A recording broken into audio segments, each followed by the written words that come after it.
pessoal, boa tarde, bom dia ou boa noite, né? Dependendo do horário que você me assiste. Tudo bem com vocês? Como vocês estão? Para quem não me conhece, eu sou a professora Jéssica Cecília, sou professora de língua portuguesa e hoje eu apareci aqui então para explicar o nosso conteúdo da segunda APC do segundo bimestre. Isso aí, gente, a gente já está no segundo bimestre. Como eu coloquei anteriormente aqui, pegue já o seu caderno e faça as devidas anotações deste vídeo, porque eu prometo ser bastante breve. Tá, gente? Qual que é o nosso conteúdo, então, dessa APC, desse momento? É História em Quadrinho. E eu tenho certeza que você já leu História em Quadrinho. Eu, por exemplo, quando tinha a idade de vocês, era o que eu mais gostava de fazer. Eu pegava, sabe, aqueles gibis da Turma da Mônica e ficava ali se deixasse o dia todo. E eu tenho certeza que algum de vocês também. E se você não tem um hábito, faça, gente, que é muito bacana. O que é uma história em quadrinho? Nada mais é do que, né, um texto em uma estrutura própria, mas também muito divertido, né? O que tem uma história em quadrinho? Vamos lá, pensem aí. O que tem uma história em quadrinho? Primeira coisa, ela tem um enredo. Ah, professora, mas o que é enredo? Vocês conhecem, mas provavelmente não por esse nome, né? Enredo nada mais é do que a história. Então, nesse vídeo, toda vez que eu falar enredo, eu estou falando de história, tá, gente? Então, uma história em quadrinho, ela tem um enredo, ela tem uma história. Uma história em quadrinho, ela tem personagens, né? Aí, quais são os personagens que vocês mais conhecem e mais gostam? Pode ser até de televisão, né? Personagem, não deixa de ser personagem. Dentro da história em quadrinho ou de qualquer outro gênero, a gente tem o personagem principal e o personagem secundário. O que é aquele personagem principal? É aquele personagem, né, que faz tudo, que aparece a todo momento ali na história, no filme. O secundário não. O secundário é aquele que contribui para o desenvolvimento da história, né, gente? Numa história em quadrinho, o que mais que a gente tem? A gente tem o tempo, em que momento está sendo desenvolvida essa história. A gente também tem o lugar, né? Essa história está sendo contada onde? Ah, está sendo contada na cidade. Não, ela está sendo contada no campo, ela está sendo contada na escola. Enfim, um lugar está sendo desenvolvida para essa história, não é, pessoal? E é com base nisso aí que a gente vai responder as atividades dessa APC.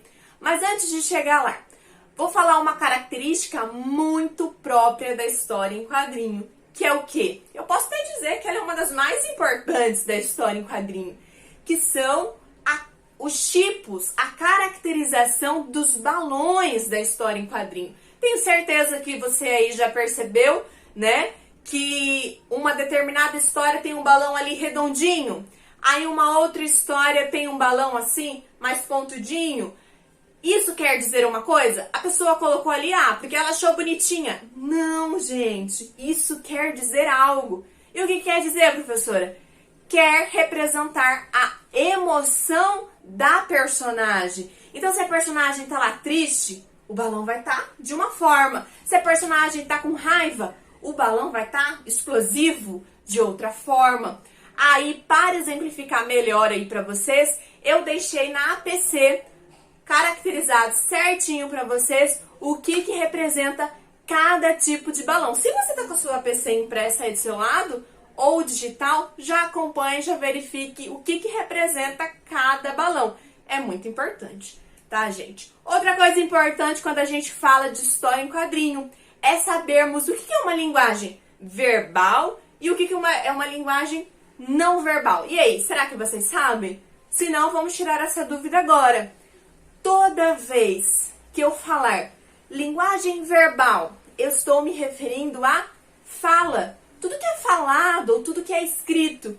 E toda vez que eu falar que linguagem não verbal, eu me refiro a imagem. Aquilo que não é falado e aquilo que não é escrito.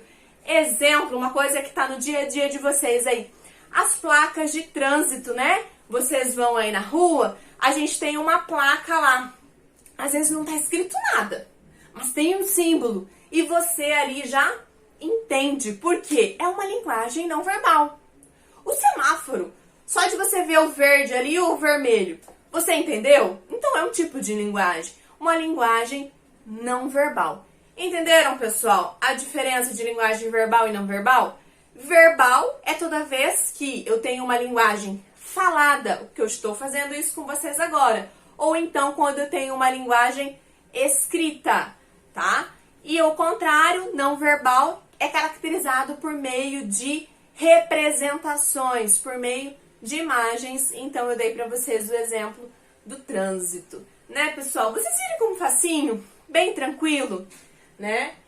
E o que acontece? Eu vou explicar para vocês neste momento as nossas atividades. As nossas atividades, elas estão bem simples, tá?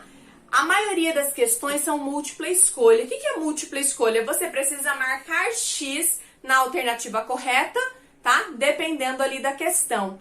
A primeira, vocês têm ali um quadrinho da Turma da Mônica e tem a representação ali de imagens e de textos. Portanto, nós temos uma linguagem verbal e não verbal, né? A gente precisa assimilar aí. Acabei de explicar para vocês.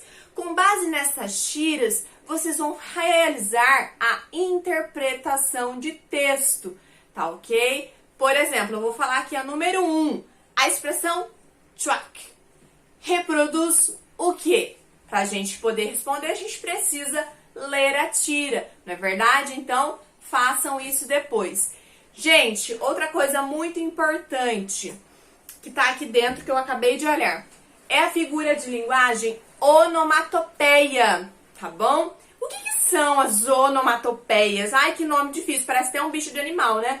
Até parece até um bicho, um animal, mas não. Gente, onomatopeia é sons emitidos, tá ok? Então, por exemplo, vou dar um exemplo aqui pra vocês. Quando algo cai numa poça d'água, qual que é o barulho que a gente escuta? Ploc, né? Quando alguém bate num lugar, qual que é o barulho que a gente escutaria? Toque, toque. Então essas representações de sons na língua portuguesa, ela é chamada de onomatopeia. Toda vez que você vê em gibis, em histórias de quadrinho, essas siglas, cabum, é uma onomatopeia. Tá até engraçado aí, você que tá aí me assistindo deve estar rindo, né? Nossa, cabum, ploque, tic-tac, ó o barulho do relógio, toque-toque. Isso aí é um tipo de onomatopeia, certo? Aí eu faço na nossa APC algumas questões em volta disso. Gente, mas como vocês puderam perceber, bem simples o nosso conteúdo, né? E eu espero que vocês tenham aí gostado. Eu não vou falar todas as questões, porque são com base aí nos textos, nas tiras que eu apresentei para vocês. Está bem fácil, bem tranquilo. Mas se mesmo assim, no desenvolvimento da sua atividade, você tiver alguma dúvida, entre em contato comigo. Eu disponibilizei na APC o meu número de WhatsApp. Você pode conversar comigo pelo e-mail, pelo Classroom, pode ir à escola, aquilo que for melhor para você, certo? A única coisa que não pode é ficar com dúvida. Gente, eu desejo para vocês então um ótimo estudo aí para vocês e qualquer coisa estou à disposição. Até mais!